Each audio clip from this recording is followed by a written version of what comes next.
All right, everybody, so let's get started. There's a ton of content that we can learn from out there, and sometimes it's a bit overwhelming. So I created a podcast in 2018, 2017 called The Secrets of the Top 10%. Because what happened when we became Practice of the Year winners in 2011, I was the judge for the next 5 years of the top 10% of candidates who were vying for the Practice of the Year. And what I did was I was able to highlight like the common denominators. And what I want to share with you is 5 of those common denominators that the top 10% of practice owners, just like you, already know and are operating from. I do coaching calls, oh my gosh, every day, multiple times a day.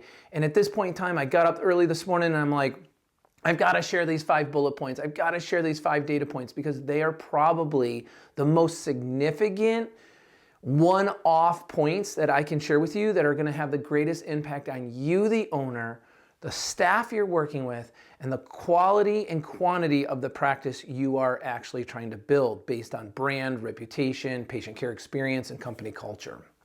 So when you look at it that way, let's lead into it. Let's get started. Quality drives quantity.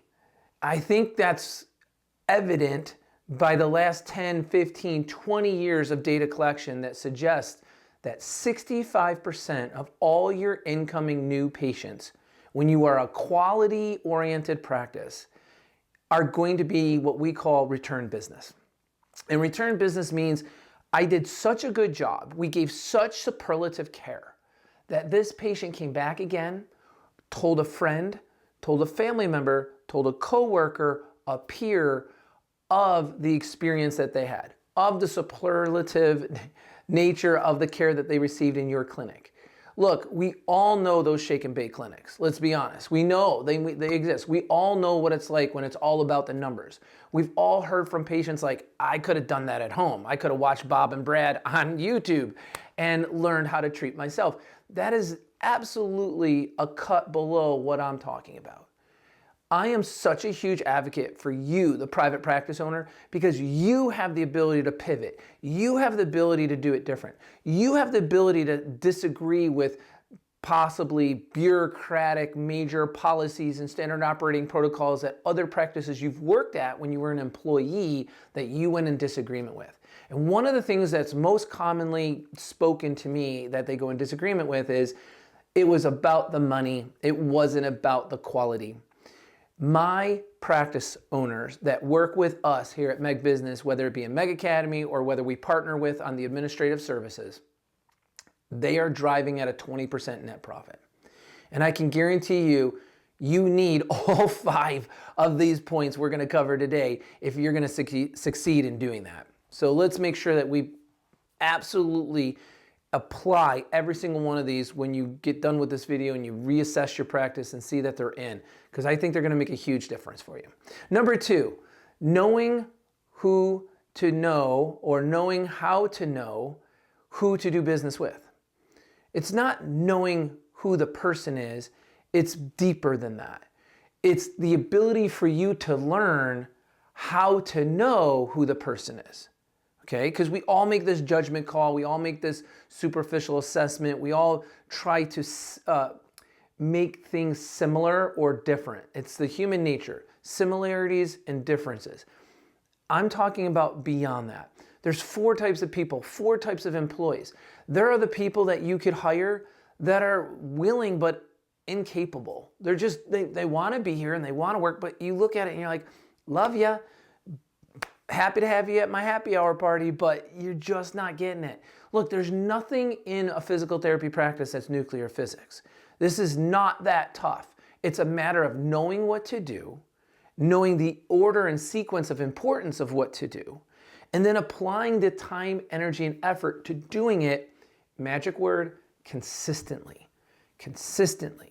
Without falling off the cart, without flaking out, without having a bad hair day, without thinking because you're some millennial, zennial, some younger generation and you could just bring your emotions to work and you're entitled to be upset. I'm upset. What are you talking about? This isn't your living room. This isn't your family picnic. This is work. These are your peers. Your main focus is to be responsible for yourself and be accountable with others. This is a group game. This isn't an individual game. This isn't about you. This is about how much you can contribute to the group so that this apple tree flourishes and prospers and harvests tons and bushels of red plump apples for the individuals to win. How many times have you employed somebody who either is, number one, willing to be part of your group, but not capable to do the job? Number two, negative. Like they're going to be digging in and, well, let me just, not to be devil's advocate. Well, you are being devil's advocate. What are you talking about, not to be devil's advocate? Negatively defined. They're going to tell you all the reasons why the things you want to do are wrong and the things that they don't want to change are right. How about the person who's like behind the scenes, when they get upset, they don't tell you, they don't come to you, they go to somebody else. They run to HR. They run to somebody else and complain about their issues. I see that.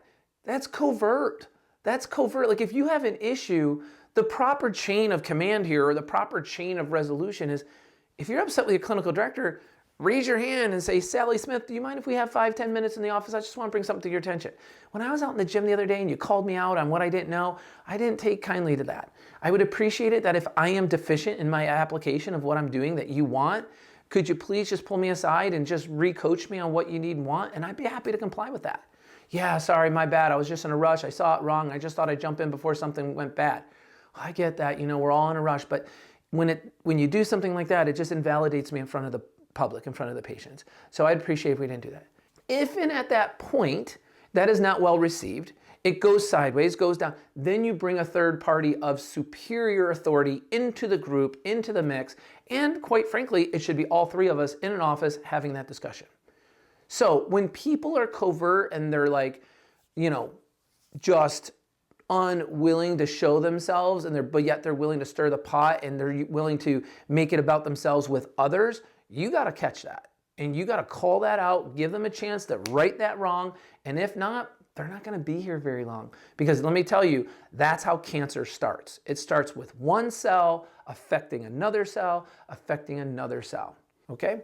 So let's literally look at that. Because the last type of person, and the one you really want to have in your group, is the willing person who's like, I love being here, and they're able, they have some experience, they have some level of competency, they have a gradient of learning that they can accept and absorb, and they can assimilate new information into existing information. See, a negative pushback person, a negative defiant person has a certain body of knowledge, and as you're trying to educate them, it's bumping up against those fixed ideas, and they're not having it. They're needing to be right, and they're going to make others wrong. That is absolutely what you don't want in your practice.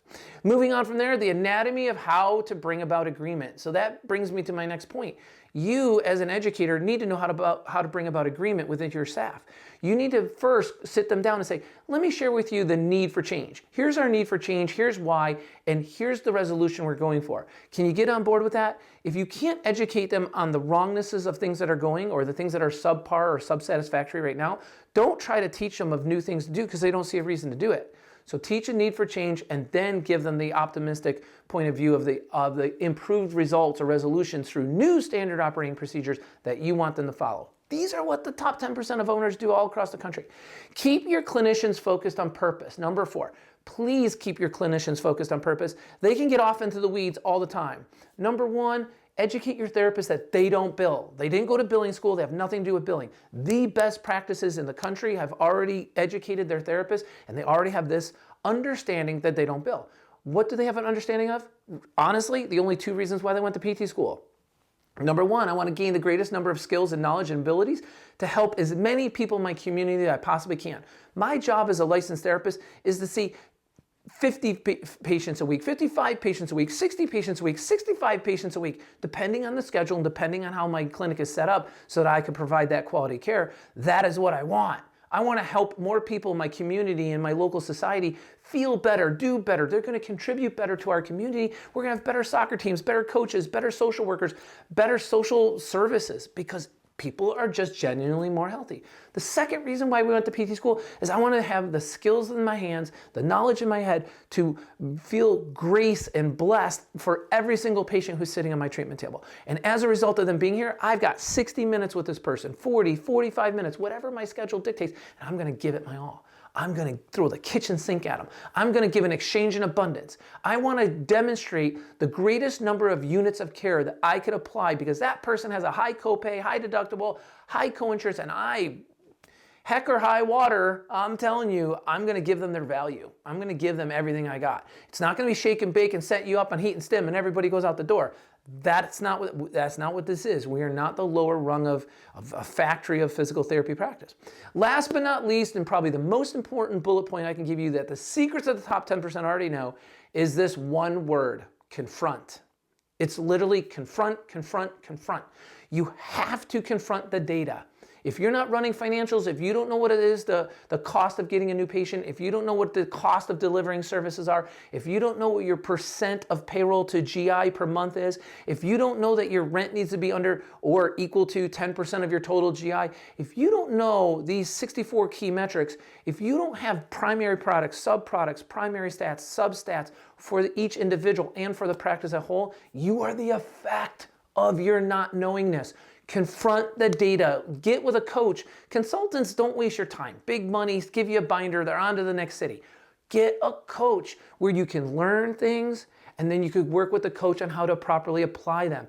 I do coaching calls every day, 5, 6, 7 calls a day for free. We charge nothing for that. And I'm just sharing, find a group that will do that with you. If it's not ours, find somebody else. Tom Brady had a coach. It's because through the coaching, he could practice at a level that he couldn't otherwise practice at. Reality. Please get sober. Please open your eyes and your ears and see that we are in a new environment. It is time for a paradigm shift in your practice. There are literally 5 practice models that are most common in America. Figure out which practice model, business model, let me correct myself, 5 business models. You know, hybrid is like my favorite, all insurance, out of network, all cash, mobile. There's 5 business models right there. So pick your people wisely, know how to pick the best people, and all 5 of these strategies, and you will be practicing like those in the top 10% across the country, running practices with that 20% profit margin and living the life that you deserve for yourself as a practice owner. I'm here to help you. I'm here to supplement your admin services should you need it, give you the continuing education should you need it, but it's you and you alone that can make all the difference. So thank you guys for listening. I appreciate you listening to my YouTube channel or podcast. Please click like and subscribe. It makes a big difference. It allows me to help more people and it allows me to do the research of what people really need to hear to make a difference in their life. It's all about you. Your success is what it's all about.